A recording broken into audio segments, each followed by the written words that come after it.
Bonjour et bienvenue aussi dans cet atelier donc d'exploration astro-psychologique, c'est-à-dire, c'est pas une astrologie, on va dire courante puisque j'utilise, les messages donc des astéroïdes un maximum et puis des transneptuniens un maximum aussi.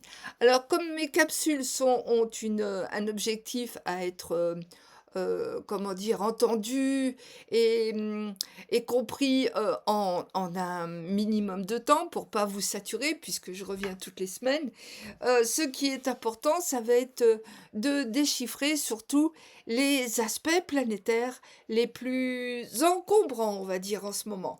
Parce qu'il y a des encombrements. Il y a pas que entre l'Iran et Dubaï qu'il y a des encombrements dans les détroits, non, il y a des encombrements partout. On pourrait même dire que ces encombrements prennent une allure un peu heu, en fin de compte, de difficultés énormes de communication.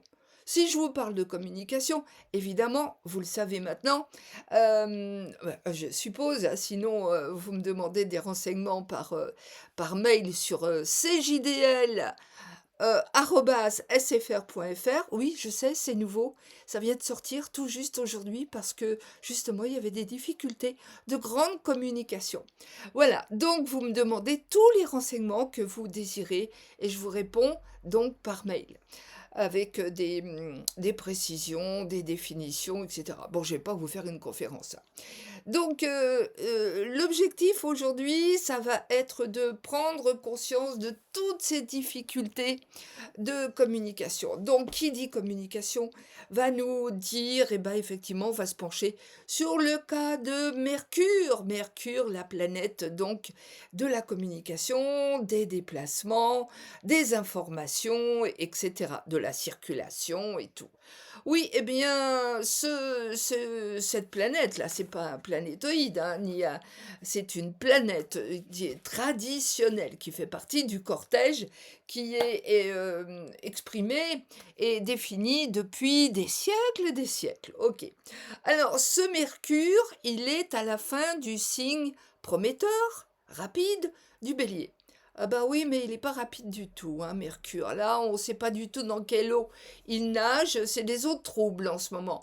Il est conjoint à une planète, à deux planètes belliqueuses. Il est conjoint, même, on peut dire, à certaines difficultés et blessures. Mercure, actuellement, est conjoint au guerrier Mars. Ok, qui se trouve à 14, dans le 15e degré du signe des béliers. Ouais. Mais, à côté de Mercure, qui est à lui à 22 degrés donc du Bélier à peu près, nous avons un couple étrange et assez, problématique, on va dire, et complètement incohérent. Nous avons à la fin du Bélier, depuis, quelques années maintenant, hein, nous avons la blessure de Chiron, le sage et bienveillant Chiron, celui qui fut abandonné. Celui qui a tout donné, Chiron, c'est un guérisseur. Oui, mais enfin là, il essaye de guérir et de tempérer sa voisine qui n'est autre que Eris, la déesse du conflit, la déesse en fin de compte cruelle même parfois. Mais c'est celle qui nous motive à rentrer aussi parfois en discussion, ouais, en discussion, pour parler, énergique, très énergique, hein, puis elle fait pas dans la dentelle, hein, je vous l'ai déjà dit, hein. Donc cette planète qui n'est pas maléfique, elle est là, comme elle a son rôle à jouer, comme nous avons aussi des rôles à jouer autour de nous, dans notre environnement de proximité ou plus large. Moi, j'essaye de faire plus large parce que mon environnement de proximité, il est très, très, très réduit. Il est réduit à mes chats d'ailleurs, voilà. Puis mes amis. Voilà, et puis mes planètes et mes astéroïdes évidemment aussi. Donc, je disais que Mercure, Mars, oui, en Bélier, Oui, carré à Jupiter. Oui, c'est-à-dire qu'en fin de compte, c'est pas aisé du tout en ce moment, cette semaine-là du 14, non, en fin de compte, non, cette semaine du 20 avril, ce ne fut pas facile du tout. Il y a eu des échecs de communication.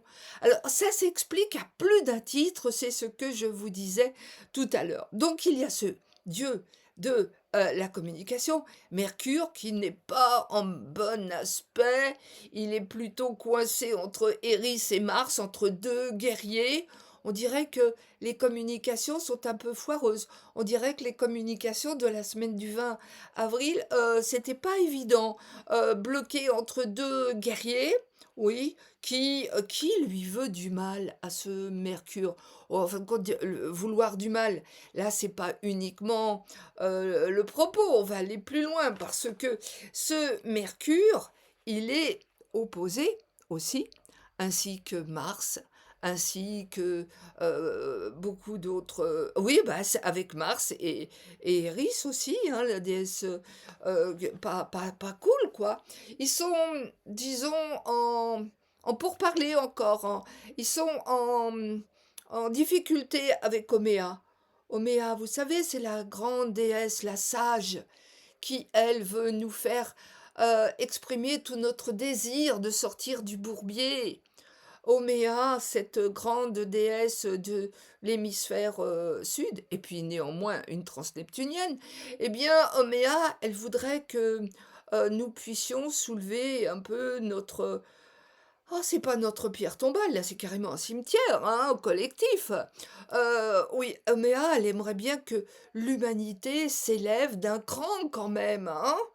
Elle aimerait bien, Oméa, que la majorité des humains, des terriens, regarde un petit peu plus haut, oui, pas trop en bas, pas trop à l'horizontale, juste, hein, ouais, parce que des fois on regarde bien devant nous et on n'ose pas lever les yeux. Mais justement, là en ce moment, il serait peut-être temps de comprendre et de philosopher un peu pour comprendre ce qui se passe au niveau, au-dessus de l'horizon. Bah, qu'est-ce qui se passe au niveau de l'horizon? Il y a des entités, on pourrait penser, des entités qui mettent, en fin de compte, il y a de l'embrouillage, il y a des courts-circuits techniques aussi, il y a des courts-circuits qui nous disent euh, revenez un petit peu à un mode de communication beaucoup plus sage et beaucoup plus ancien, mais remettez-vous à parler.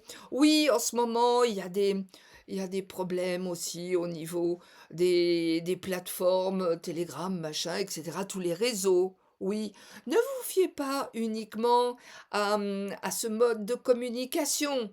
Soyez plus sage. Essayez d'ouvrir votre conscience au-dessus. Oui, il y a des trahisons en plus en ce moment. Et oui, pourquoi je vous parle de trahison? C'est parce que dans le signe du Verseau, le signe de la liberté, le signe de l'expansion aussi d'un désir de communication très large, etc. Bon, il y a Pluton, il y a Amicus au départ.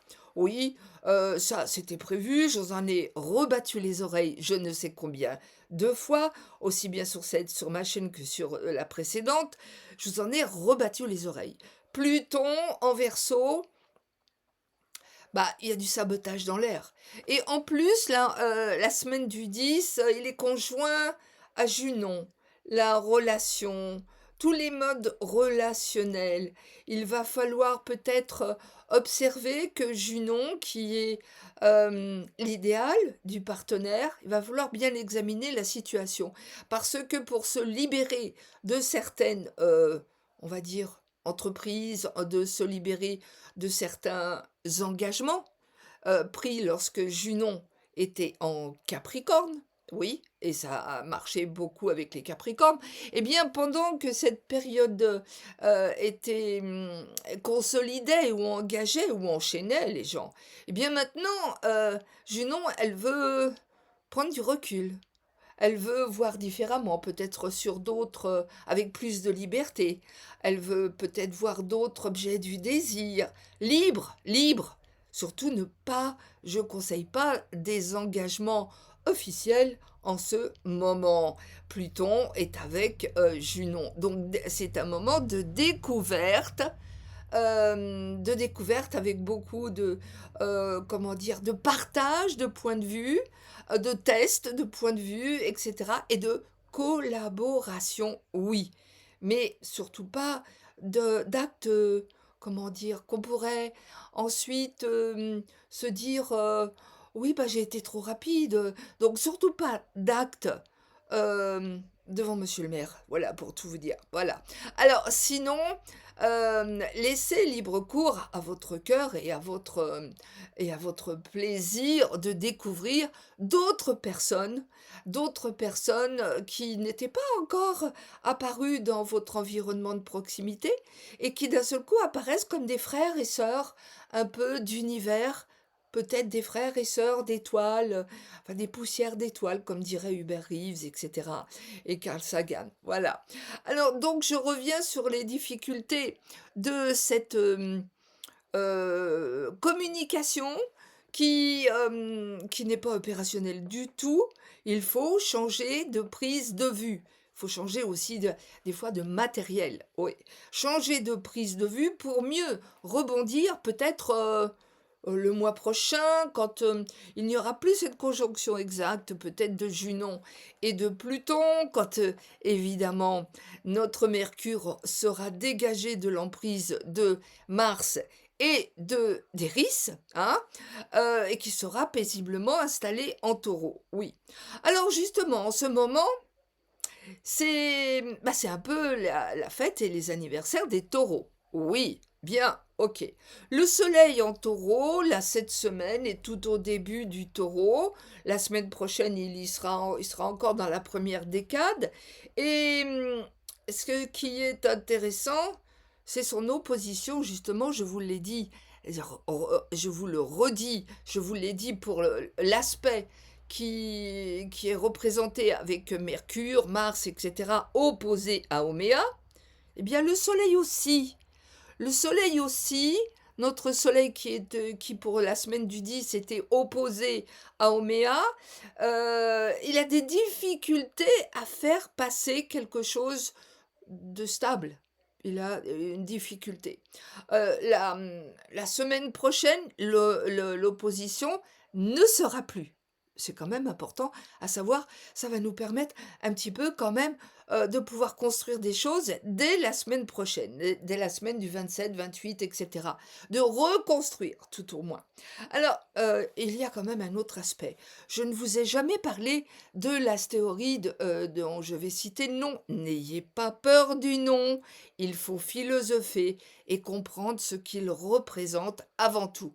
Non, ce n'est pas le diable. Non, non, non, non.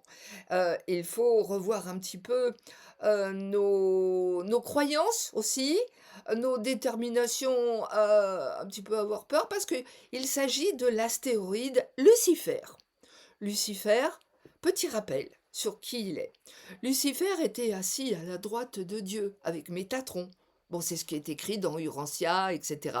Lucifer était donc bien, comment dire, oui, en fin de compte, il faisait partie de l'équipe dirigeante. Et puis un jour, paraît-il, j'y étais pas, hein, mais paraît-il qu'un jour Dieu a dit en observant la petite planète bleue, voilà, oh qu'elle est belle cette petite planète. Il y a des forêts, il y a de l'eau, il y a des animaux, des fleurs, etc. Oh, je vais y mettre des hommes. Hmm. Je n'ai pas à juger Dieu, évidemment, mais de toute façon, dans son dessein, c'était de peupler cette terre, notre planète, avec des sages et avec des gens pleins de spiritualité. Bon, ça n'a pas été trop le cas. Lucifer, à côté, a tout de suite un petit peu compris le piège dans lequel la terre, Gaïa, allait être plongée. Et en fin de compte, c'est la première fois que Lucifer et Dieu sont en désaccord. Ouais, d'accord. Ils sont pas d'accord. Alors il va y avoir cette rébellion. Mais oui, Lucifer se rebelle contre Dieu. Donc c'est le calife contre le calife, quoi. Quelque part, il se prend pour qui? Il n'est pas Dieu.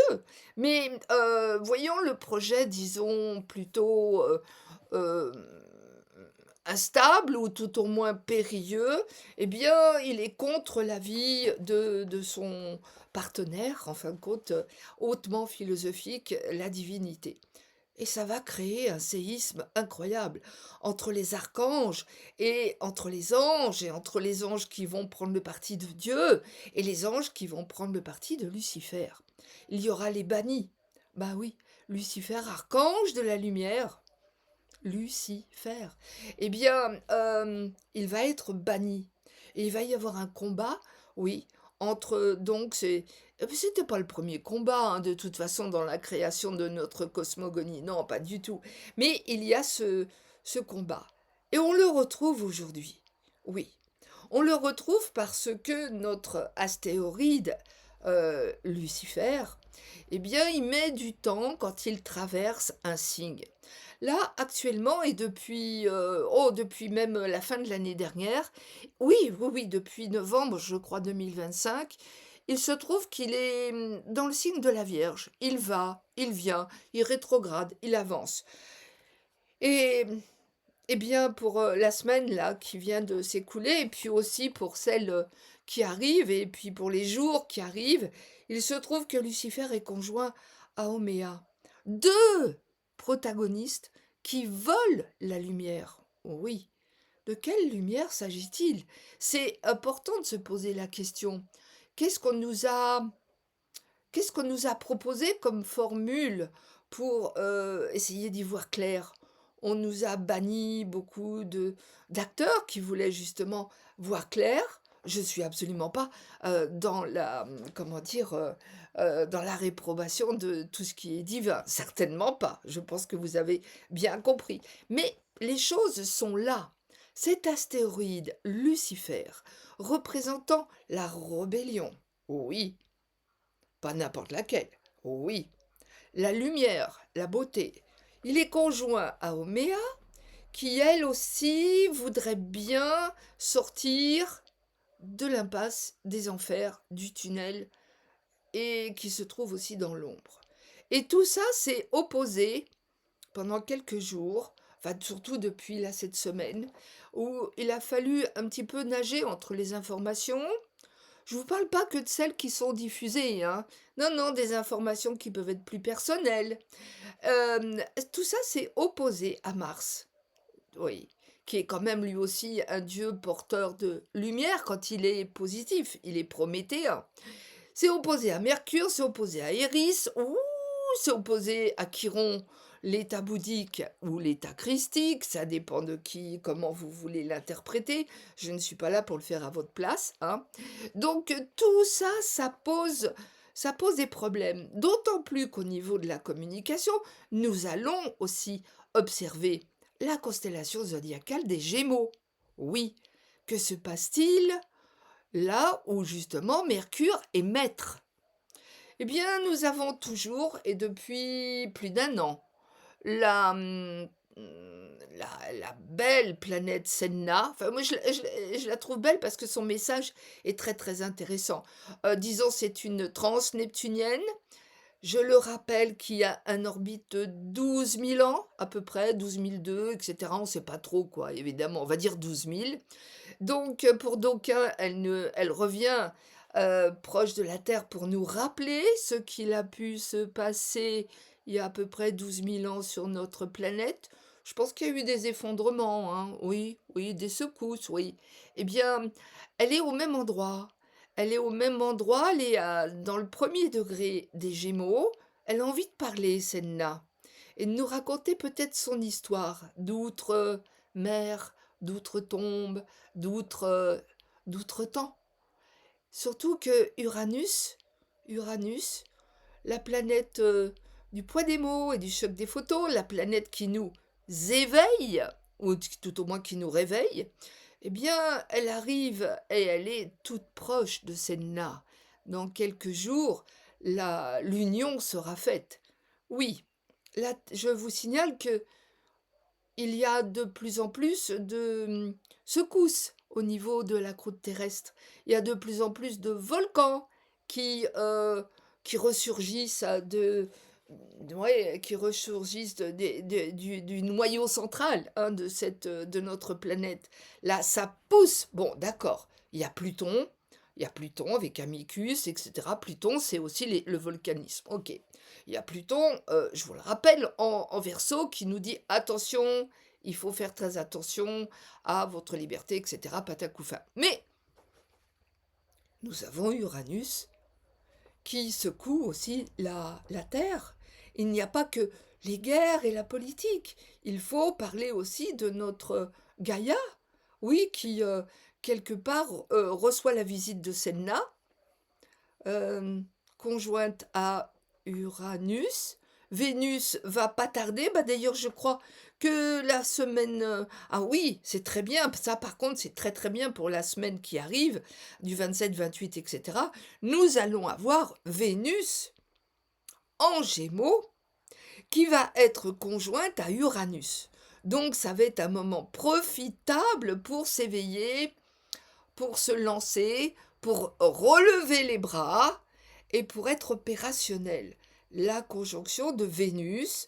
Vénus représente, je vous le rappelle, la sécurité. Bon, une Vénus en Gémeaux, elle va trouver sa sécurité comment? En renouvelant des contrats, en renouvelant de l'information, en renouvelant, qu'est-ce qu'elle va renouveler? La communication, en restaurant des choses. Ouais.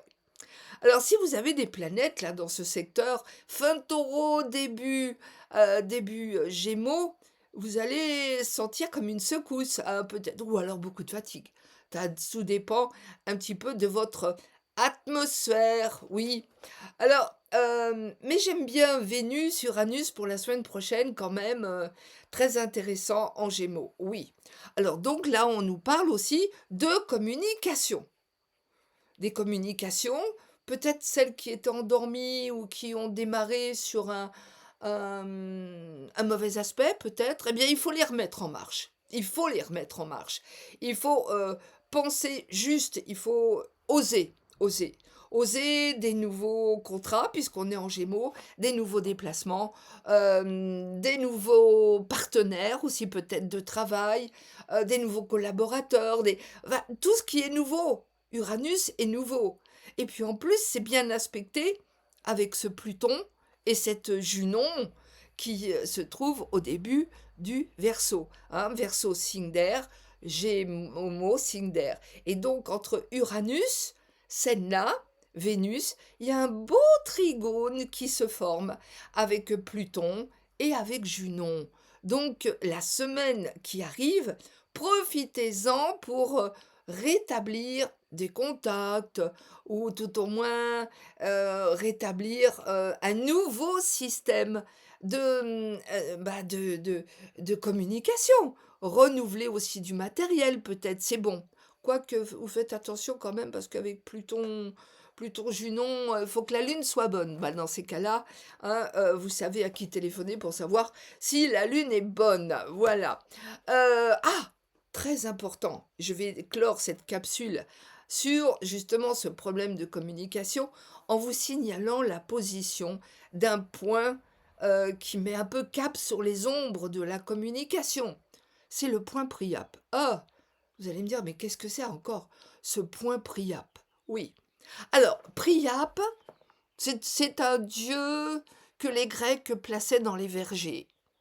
Oui, c'est un dieu assez qui faisait peur un petit peu aux petites filles et aux jeunes filles, hein. Oui, quand même, il était un petit peu trop démonstratif, on va dire, de sa virilité exubérante. Alors bon, Priap est un dieu qui est associé aussi à Cérès, à la productivité des vergers, des fruits, etc. Mais il est doté de cet engin un petit peu trop démonstratif qui n'arrive pas du tout à le satisfaire. C'est un point d'insatisfaction. Nous avons tous ce point Priap, tous. Il est pile en face de votre lune noire. Actuellement, en ce moment, et là, pour la semaine qui vient de passer, surtout, puis il faut faire aussi attention pour tous les jours à venir, la lune noire est en Sagittaire. Ça veut dire quoi? La lune noire, c'est l'endroit où justement il faut accepter de se libérer. Oui, mais c'est dur, faut quitter une espèce de contentement, de petit paradis sur terre. Bah oui, Lilith, elle a quitté l'Éden, elle a quitté Adam, oui, c'est la lune noire. Elle fait sa traversée du désert, et nous en faisons une aussi au niveau de la communication, puisque cette lune noire, elle est en Sagittaire, et que le point Priape est en Gémeaux. Alors, le point Priape est toujours opposé à votre lune noire. Ce qui veut dire que même si vous êtes, je sais pas moi, le meilleur champion, on va dire, de muscu, voilà, on va dire, vous avez le point Priape en bélier ou en lion, qui aime bien le côté musclé, etc. Si vous avez, même si vous êtes champion du monde, même si vous êtes champion olympique, etc., eh bien, vous ne serez jamais complètement satisfait. Il faudra toujours plus, plus, plus. C'est pas la sagesse. Bah, l'axe lune noire Priape, c'est un point où il nous faut réfléchir pour accéder à la sagesse et à la jouissance de ce point, donc en ce moment qui est le point de la communication. Oui, je pense que ça va être pratiquement toute l'année. Il faut relever les bras. Il faut relever les bras et accepter complètement que la communication ne soit pas aussi opérationnelle que voulu, que souhaité. Mais elle est. Et elle va être encore beaucoup plus convaincante et, comment dire, encore plus riche dans les semaines à venir. Il ne faut pas baisser les bras. Il ne faut pas non plus exiger et rechercher une performance. Accepter ce qui est. Accepter complètement, bah, oui, en ce moment, il va peut-être falloir revoir notre satisfaction ou les sabotages mis en place inconsciemment. Oh oui, on peut parler de sabotage et de trahison hein, parfois, même de défection de certains collaborateurs, etc. Pourquoi pas? Parce que compte tenu de tout ce que je vous ai expliqué, ça marche aussi, ça colle. Donc il faut accepter aussi de repartir sur des bases où on sera jamais vraiment complètement satisfait. Oui, bon, par les temps qui courent, par toutes ces ombres et par toutes ces trahisons, ces retours en avant, en arrière qui vont meubler nos heures, nos semaines. Il faut quand même être conscient, n'est-ce pas? Et aller vers l'amour, aller vers l'acceptation. Nous avons beaucoup de... Certaines personnes sont vraiment... On peut avoir peur, mais voilà, il faut quand même euh, accepter notre propre volonté d'être revenu pendant cette période et d'être certainement aussi euh, responsable. Nous sommes tous responsables hein, de ce programme qui est mis en place. Donc, on ne rechigne pas, on ne pleure pas, on avance. On avance. Et puis, on avance ensemble avec solidarité. Ah, mais je vous ai pas mis la carte du ciel. La voici. Alors là, ici, c'est la carte du ciel, donc qui est établie mais sans les astéroïdes, parce qu'il y en a plein, plein, plein qui vont être en face de toutes ces planètes que vous voyez là entre le taureau, le bélier, le poisson et le verseau. Vous voyez, verseau, poisson, bélier, taureau. Il y a plein, plein de planètes. Mais oui, mais en face, il y en a plein d'autres aussi qui sont celles dont c'est ma spécificité et qui ne sont pas là pour des prunes. Ah non, non, non, d'ailleurs, c'est pas le temps des prunes. Voilà, d'accord. Donc, si vous voulez effectivement recevoir copie de cette carte du ciel, quoique non, je vous enverrai pas celle-ci, je vous en enverrai une autre qui est beaucoup plus probante avec tous les astéroïdes, ouais, tous les astéroïdes que j'utilise. Évidemment, j'ai pas pu vous développer tout, hein, c'est clair.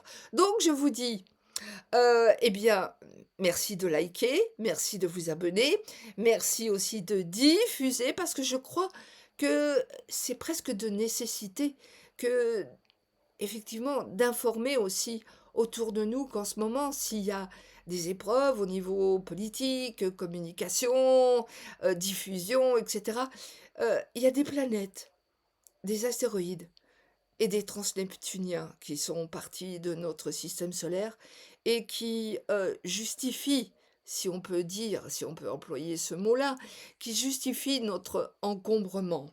Oui, c'est un système un peu paralysé depuis quelques jours. Il faut trouver des moyens. Je regarde dans mes notes si je vous ai tout dit. Oui, il y a des empêchements. Eh oui. Il y a de je vais pas le dire. Improductivité. Oui, mais ça, c'est parce que c'est pour ceux qui ont pas d'imagination et qui baissent les bras. OK, mais pas pour les autres. Voilà. Eh bien, sur toutes ces informations, je vous souhaite d'avoir une belle semaine et de relever les bras avec beaucoup de satisfaction et de conscience. Beaucoup d'amour aussi pour vous. Voilà, à bientôt. Au revoir.